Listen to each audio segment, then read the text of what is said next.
ভোলায় জানুয়ারি থেকে ডেঙ্গুর প্রকোপ থাকলেও জুলাইয়ে এসে পরিস্থিতি আরও উদ্বেগজনক হয়ে উঠেছে।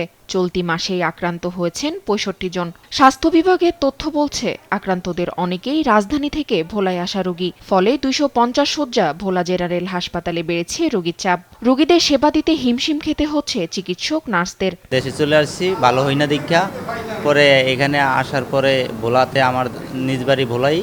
এখানে আসার পরে আমি বুঝতে পারলাম পরীক্ষা নিরীক্ষা করার মাধ্যমে যে আমার ডেঙ্গু হয়েছে। আমার স্বামীরে নিয়ে এসেছি হাসপাতালে, ডেঙ্গু ধরা খাইছে। মানে বাইরে কাজ করছে, কাজের পরে ডেঙ্গু কামড় দিছে বাইরে ওষুধ খাওয়াইছি, ভালো হয় না, হাসপাতাল নিয়ে এসেছি। পরিবারের ঝুঁকির ভিতরে আছে, হাসপাতালে নিয়ে ভর্তি করছি। বাসায় রাখলে যদি ছেলে আছে মেয়ে আছে তারা যদি অসুস্থ হয়ে পড়ে, তার জন্য তারা আর্জেন্ট নিয়ে আসছি।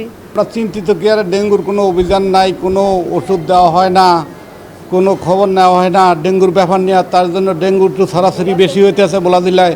প্রত্যেক ঘরে ঘরে এখন ডেঙ্গুর সম্ভাবনা বেশি দেখা দিচ্ছে এবং হসপিটাল আসলে দেখা যায় হসপিটালে প্রত্যেকটা বেডই ভরা ডেঙ্গু রোগীর চাপ সামলাতে ২৫০ শয্যার জেনারেল হাসপাতালে ২টি ডেঙ্গু ওয়ার্ড এবং জেলার ৬ হাসপাতালে আরও ৩০টি শয্যা প্রস্তুত রাখা হয়েছে। তবে চিকিৎসকরা বলছেন, আতঙ্কিত না হয়ে জ্বর বা ডেঙ্গু উপসর্গ দেখা দিলে দ্রুত পরীক্ষা ও চিকিৎসার আওতায় আসতে হবে। আমরা আমাদের কলেরা বা নর্মাল স্যালাইন, আমাদের আইভি ফ্লুইড অ্যাভেলেবেল আছে, ডেঙ্গু কিট অ্যাভেলেবেল আছে। পাশাপাশি আমাদের যে পরিষ্কার পরিচ্ছন্ন সেটাও চলমান আছে এবং আমরা রোগীদের যে আমাদের ফিল্ড যারা কর্মী আছে তারাও কিন্তু মানুষকে সচেতন করতেছে যাতে তারা আঙ্গিনাটা পরিষ্কার রাখে, ৩ দিনের বেশি যেন তারা পানি জমিয়ে না রাখে।